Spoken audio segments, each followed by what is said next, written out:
A mão e a luva. Capítulo 2. Um roupão.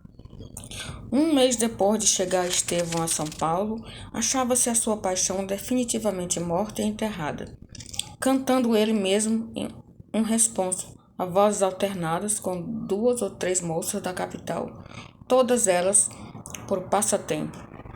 Claro é que 2 anos depois, quando tomou o grau de bacharel, nenhuma ideia lhe restava do namoro da Rua dos Inválidos. Demais, a bela Guiomar, desde muito tempo, deixara o colégio e fora morar com a madrinha. Já ele a não vira da primeira vez que veio à corte. Agora voltava graduado em ciências jurídicas e sociais, como fica dito, mas desejoso de devassar o futuro que de reler o passado. A corte divertia-se, como sempre se divertiu, mais ou menos, e para os que transpuseram a linha dos 50, divertia-se mais do que hoje. Eterno reparo dos que já não dão à vida toda a flor dos seus primeiros anos. Para os varões maduros, nunca a mocidade folga como no tempo deles. O que é natural dizer, porque cada homem vê as coisas com os olhos da sua idade. Os receios da juventude não são, de certo, igualmente nobres, nem igualmente frívolos, em todos os tempos, mas a culpa ou merecimento não é dela, a pobre juventude, é sim do tempo que lhe cai em sorte. A corte divertia-se, apesar dos recentes estragos do cólera. Bailava-se, cantava-se, passeava-se, ia-se ao teatro. O cassino abriu seus salões, como os abria o clube, como os abria o congresso, todos 3 prominentes no nome e na alma. Eram os tempos homéricos do teatro lírico, a quadra memorável daquelas lutas e rivalidades renovadas em cada semestre, talvez por um excesso de ardor e entusiasmo, que o tempo diminuiu ou transferiu, Deus lhe perdoe, a causa de menor tomo. Quem se não se lembra ou quem não ouviu falar das batalhas feridas naquela clássica plateia do campo da aclamação, entre a legião casalônica e a falange sartônica, mas sobretudo entre esta e o regimento lagruísta? Eram batalhas campais, com tropas frescas e maduras também, apercebidas de flores, de versos, de coroas e até de estalinhos. Uma noite a ação travou-se entre o campo lagruísta e o campo chartonista, com tal violência que parecia uma página da Ilíada. Desta vez, a Vênus da situação saiu ferida do combate. Um estalo arrebentara no rosto da Charlton. O furor, o delírio, a confusão foram-se indescritíveis.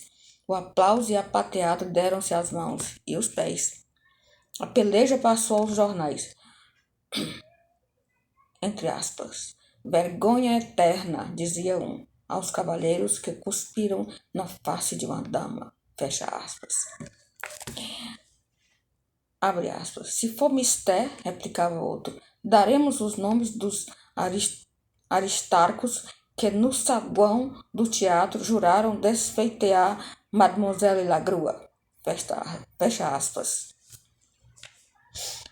Abre aspas, patuleia desenfreada, fecha aspas.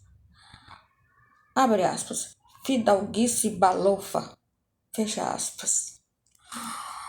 Os que escaparam daquelas guerras de Alecrim e Manjerona hão de sentir hoje, após 18 anos, que despenderam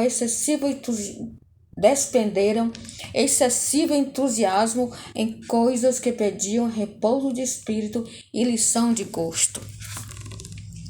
Estevão é uma das relíquias daquela Troia e foi um dos mais fervorosos lagruístas, antes e depois do grau. A causa principal das suas preferências era, de certo, o talento da cantora, mais a que eles costumavam dar nas horas de bom humor, que eram todas as 24 do dia, tirantes a do sono, essa causa que mais que tudo o ligava aos arraiais do bom gosto.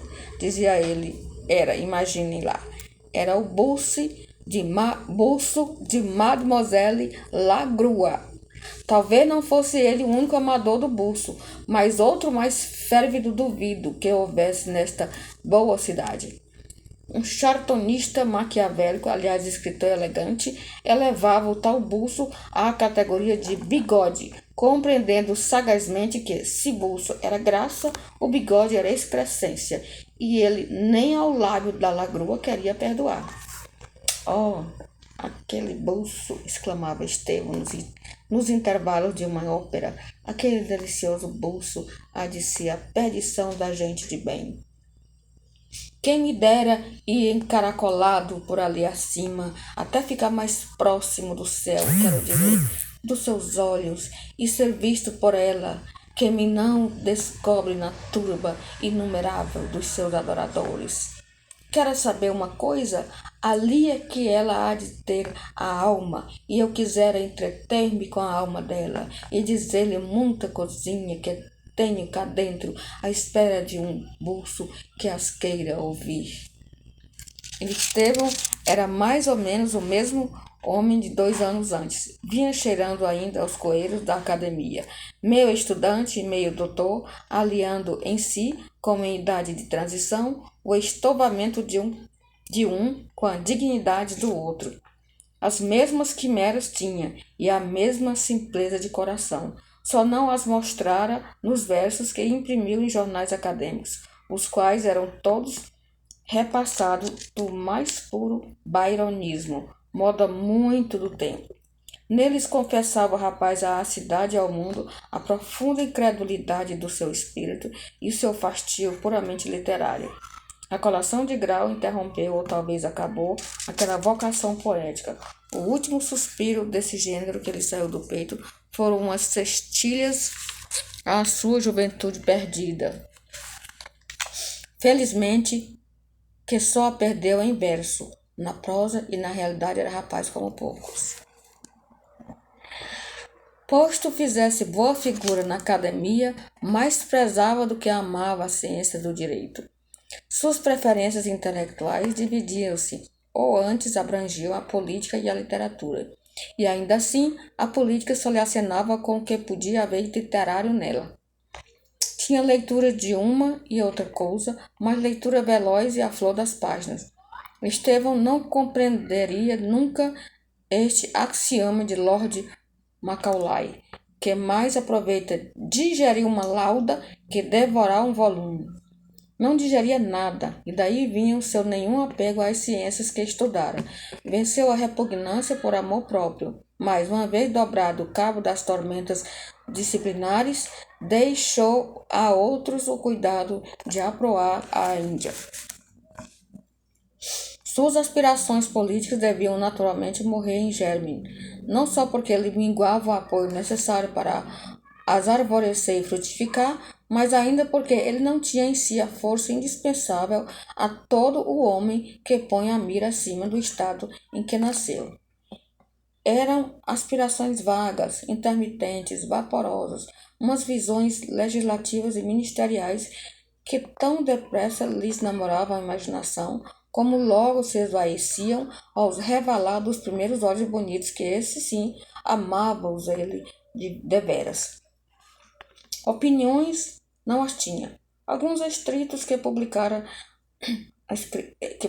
durante a quadra acadêmica eram complexos de doutrina de toda a casta, que lhe flutuavam no espírito, sem se fixarem nunca, indo e vindo, alçando-se ou descendo, conforme a recente leitura ou a atual disposição de espírito.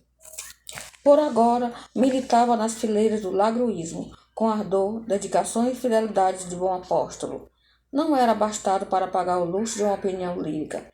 Nascera pobre e não tinha parente em boa posição. Alguns poucos recursos possuía, provenientes de seu ofício de advogado, que exercia com o amigo Luiz Alves. Uma noite assistira à representação de Otelo, palmeando até romper as luvas, aclamando até cansar-lhe a voz, mas acabando a noite satisfeito dos seus e de si. Terminado o espetáculo, foi ele, segundo costumava, assistir à saída das senhoras, uma procissão de rendas e sedas e leques e véus e diamantes e óleos de todas as cores e linguagens. Estevão era pontual nessas ocasiões de espera e raro deixava de ser o último que saía. tinha agora os olhos pregados em outros olhos, não pardos como os dele, mas azuis, de um azul ferrete. Infelizmente, os olhos casados, quando sentiu alguém bater-lhe no ombro e dizer-lhe baixinho estas palavras: Larga o pinto, que é das almas. Estevão voltou-se. Ah, és tu? Disse ele, vendo Luiz Alves. Quando chegaste? Hoje mesmo, respondeu o colega. Venho sequioso de música. Vassouras não tem lagrua nem Otelo. Vieste lavar a alma da poeira do caminho, disse Estevão, que ainda falando em prosa, cultivava as suas metáforas poéticas. Fizeste bem. Não te perdoaria se preferisses a outra, a lambisgoia, que aqui nos querem impingir por grande coisa e que não chega aos calcanhares do bolso. Interrompeu-se. Luiz Alves acabava de cumprimentar cerimoniosamente alguém que passava. Estevão volveu a cabeça para ver quem era.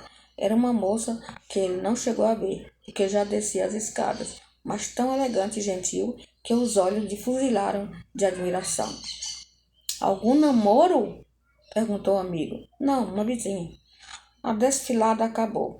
Saíram os dois e foram dali cear a um hotel, seguindo depois para Botafogo, onde morava Luiz Alves, desde que perdera a mãe alguns meses antes. A casa de Luiz Alves ficava quase no fim da praia de Botafogo, tendo ao alto direito outra casa, muito maior e de aparência rica. A noite estava bela, como as mais belas noites daquele arrabalde. Havia luar, céu límpido, infinidade de estrelas, e a vaga a bater molemente na praia, todo o material, em suma, de uma boa composição poética, em 20 estrofes pelo menos, obrigada a rima rica, com alguns esdrúxulos rebuscados nos dicionários. Estevão poetou, mas poetou em prosa, com um entusiasmo legítimo e sincero. Luiz Alves, menos propenso a coisas belas, preferia a mais útil de todas naquela ocasião, que era dormir. Não o conseguiu sem ouvir ao hóspede tudo quanto ele pensava acerca daquele pinto que era das almas, aqueles olhos azuis, profundos como o céu, exclamava Estevão. Afirmava, dormiram ambos, mas ou fosse porque os tais olhos o perseguissem, ainda em sonhos, ou porque estranhasse a cama, ou porque o destino assim o resolvera, a verdade é que Estevão dormiu um pouco e, coisa rara, acordou logo depois de aparecer a raiada. A manhã estava fresca e serena, era tudo silêncio, mal quebrado pelo bater do mar e pelo chilear dos passarinhos nas chácaras da vizinhança. Estevão, amuado por não poder conciliar o sono, resolvera-se a ir ver a manhã de mais perto. Ergueu-se de manso, lavou-se, vestiu-se e pediu que lhe levasse café ao jardim, para onde foi sobraçando um livro que a casa topou ao pé da cama. O jardim ficava nos fundos da casa, era separado da chácara vizinha por uma cerca. Relanceando os olhos pela chácara, viu Estevão que era plantada com esmero e arte, assaz vasta, recortada por muitas ruas curvas e 2 grandes ruas retas. Uma destas começava das escadas de pedra da casa e ia até o fim da chácara, e outra ia da cerca de Luiz Alves até a extremidade oposta, cortando a primeira no centro. Do outro lugar em que ficava, Estevão, só a segunda rua podia ser vista de ponta a ponta. Sentou-se o bacharel em um banco que ali achou, recebeu a xícara de café, que o escravo lhe trouxe dali a pouco, acendeu um charuto e abriu o livro. O livro era uma prática forense. Demos-lhe razão ao despeito com que o fechou e atirou no chão, contentando-se com o canto dos pássaros e o cheiro das flores, e a sua imaginação também, que valia as flores e os pássaros. Deus sabe até onde iria ela, com as asas fáceis que tinha, se um incidente las não o colhera e fizera descer a terra. Da casa vizinha saíra um roupão. Ele não viu mais que um roupão, e seguira pela rua que enfrentava com a casa a passo lento e meditativo. Estevão, que adorava todos os roupões, fossem ou não meditativos, deu as graças à providência pela boa fortuna que lhe deparava e afiou os olhos para contemplar aquela graciosa madrugadora. Graciosa Ainda ele não sabia se o era, mas assentou que devia de ser, justamente porque desejava que eu fosse. A deliciosa paisagem ia ter, enfim, uma alma. O elemento humano vinha coroar a natureza. Ergueu-se Estevão de toda a sua estatura elevada e gentil para bem melhor e ser visto, digamos a verdade toda. Aquela desconhecida vizinha que devia ser por força a que Luiz Alves cumprimentara no teatro. Acteon, cristão e modesto, não surpreendia Diana no banho, mas ao sair dele. Todavia, não palpitava menos de comoção e curiosidade. O roupão ia andando.